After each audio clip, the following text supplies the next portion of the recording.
Hi teachers அனைவருக்கும் வணக்கம். நமக்கு டெட்டுக்கான ரிசல்ட் வந்து ரிலீஸ் பண்ணிட்டாங்க, paper 1 and paper 2. So release பண்ணலேருந்து நமக்கு ஒரு சில பேர் வந்து கமெண்ட்டில் கேட்குறது ரொம்பவே முக்கியமானது என்ன அப்படின்னு சொல்லி பார்த்தீங்கன்னா, அடுத்து யூஜிடிஆர்பி வந்து எப்போ வரும் அப்படின்னு சொல்லிட்டு. ஸோ அது மட்டும் இல்லாமல் நான் ஆல்ரெடி வந்து பிஜிடிஆர்பிக்கு வந்து ப்ரிப்பேர் பண்ணிட்டு இருந்தேன். என்ன அதில் பிஜி வந்து செலக்ட் ஆக முடியல. நான் அடுத்து என்ன பண்ணலாம் அப்படின்னு சொல்லி ஒரு சில பேர் வந்து கமெண்ட் பண்ணியிருந்தாங்க. ஸோ அதில் ஒரு கமெண்ட்டு தான் இது. என்ன அப்படின்னு சொல்லி பார்த்தீங்கன்னா, சார் வணக்கம், என்னுடைய ஆசை கனவு எல்லாமே பார்த்தீங்கன்னா பிஜி அசிஸ்டண்ட் ஆக தான். நடந்து முடிஞ்ச பிஜிடிஆர்பியில் பார்த்தீங்கன்னா குவாலிஃபை, ஆனால் சிவிக்கு வந்து என்னால் போக முடியல அப்படின்னு சொல்லியிருக்காங்க.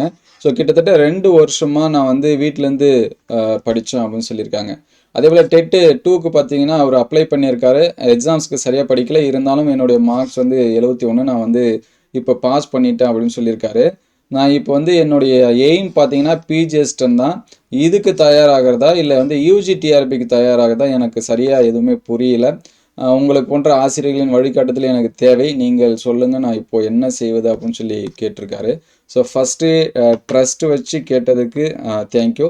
ஸோ எனக்கு தெரிஞ்ச ஒரு சில விஷயங்களை சொல்கிறேன், அதை நீங்கள் வந்து ஃபாலோ பண்ண ரெடியாக இருங்க. ஃபஸ்ட்டு நமக்கு முக்கியம் என்ன, எந்த ஒரு எக்ஸாமாக இருந்தாலும் என்ன முக்கியம் அப்படின்னா சிலபஸ் தான். ஸோ நீங்கள் எந்த மேஜர்ஸ் அப்படின்னு சொல்லி பாருங்கள். உங்களுடைய மேஜர்ஸை வந்து டிஆர்பி. ஸோ டிஆர்பி அப்படின்னு சொல்லி பார்க்குறப்ப யூஜிக்கும் பிஜிக்கும் நிறைய வித்தியாசம் இல்லை, சேம் தான். நீங்கள் ஆல்ரெடி பிஜி படிச்சிருக்கிறதுனால உங்களுக்கு ரொம்பவே ஈஸியாக இருக்கும். எது அப்படின்னா UG TRP.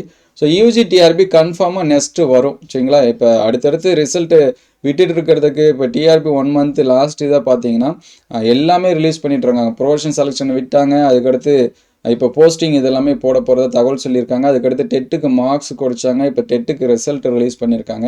So next notification அப்படின்னு வந்துச்சுன்னா அது யூஜிடிஆர்பி நோட்டிஃபிகேஷனாக கூட இருக்கலாம். ஸோ அதனால் லேட் பண்ணாமல் இப்போலேருந்தே உங்களுடைய பிளானை வந்து ஸ்டார்ட் பண்ணுங்கள். ஸோ ஸ்டார்ட் பண்ணும்போது நீங்கள் பண்ண வேண்டியது என்னென்னா, யூஜிடிஆர்பிக்கான சிலபஸை ஃபஸ்ட்டு டவுன்லோட் பண்ணி அதை ஒரு பிரிண்ட்டு போடுங்க, சரிங்களா? இப்போ நீங்கள் நெக்ஸ்ட்டு என்ன பண்ணணும் அப்படின்னு சொல்லி பார்த்தீங்கன்னா, சிலபஸில் என்னென்ன கண்டென்ட்டை நீங்கள் ஏற்கனவே படிச்சிருக்கீங்க அப்படிங்கிறத மார்க் பண்ணி வச்சுங்க.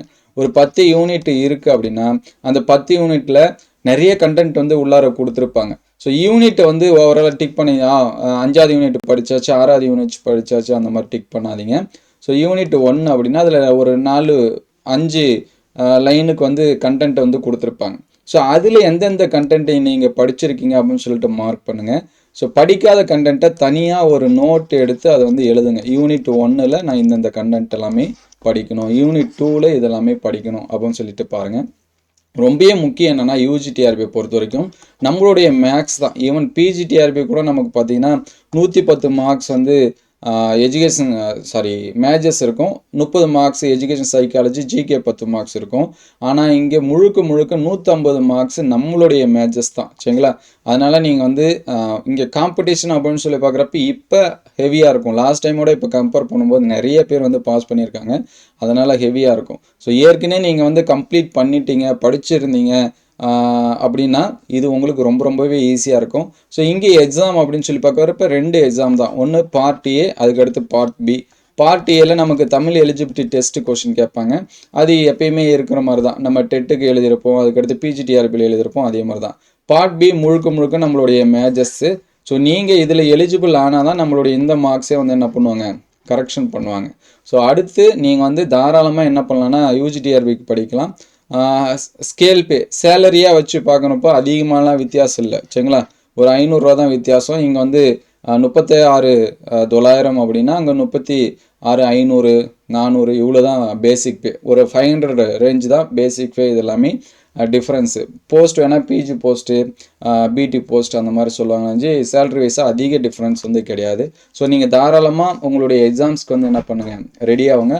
முழுக்க நம்மளுடைய மேஜர்ஸ் தான். ஸோ சிலபஸை பற்றின உங்களுக்கு ஏதாவது டவுட் இருந்துச்சுன்னா கமெண்ட் பண்ணுங்கள். டிஆர்பி வெப்சைட்லையுமே என்ன கொடுத்துருக்காங்க அப்படின்னா சிலபஸ்ஸு இண்டிவிஜுவலாகவே கொடுத்துருக்காங்க. உங்களுடைய மேஜர்ஸ்க்கு வந்து டவுன்லோட் பண்ணி அதில் என்னென்ன படிச்சிருக்கீங்க, ஏன்னா ஏற்கனவே நீங்கள் எல்லாமே படிச்சிருக்கீங்க, அதனால் எது படிச்சிருக்கீங்க, புதுசாக எது படிக்கணும். கிட்டத்தட்ட நமக்கு நோட்டிஃபிகேஷன் கொடுத்தா ஒரு 2 அல்லது 3 மாதம் தான் நமக்கு வந்து ஸ்பேஸ் இருக்கும். ஸோ அதில் உங்களால் கவர் பண்ண முடியுமா அப்படிங்கிறத பாருங்கள். தொடர்ந்து எக்ஸாம்ஸ்க்கு வந்து என்ன பண்ணுங்கள், படிங்க. ஸோ பிஜியில் விட்டதை யூஜிடிஆர்பியில் பிடிக்கணும் அப்படின்னு சொல்லிட்டு அதை வந்து எஃபோர்ட் எடுத்து ப்ரிப்ரேஷன் பண்ணுங்கள். 1 டே 1 வீக் இந்த மாதிரி ஸ்டடி பிளான் போட்டு படிக்க தயாராகுங்க. உங்களுக்கான யூனிட்டை கொஞ்சமாக சின்ன சின்னதாக ஸ்ப்ளிட் பண்ணி வச்சுங்க. இந்த வீக்கில் இந்த யூனிட் படிக்கணும், இந்த மந்த்துக்குள்ளே இந்த யூனிட் வந்து படிக்கணும் அப்படின்னு சொல்லிட்டு தயாராகுங்க. ஸோ வேறு ஏதாவது சந்தேகம் இருந்தாலும் கமெண்ட் பண்ணுங்கள். ஸோ இந்த மாதிரி நிறைய பேர் வந்து கன்ஃபியூஷனில் இருந்துகிட்ருப்பீங்க. உங்களுக்கு வேறு யாராவது சின்ன சின்ன டவுட்ஸ் இருந்தாலும் கமெண்ட் பண்ணுங்கள். எனக்கு முடிஞ்ச அளவுக்கு நான் உங்களுக்கு கிளாரிஃபை பண்ண ரெடியாக இருக்கேன். ஸோ அடுத்தடுத்து சிலபஸை பற்றின டிஆர்பி பற்றின அப்டேட்டட் நியூஸ் வந்துச்சுன்னா உடனே அப்டேட் பண்ணும். Thank you all.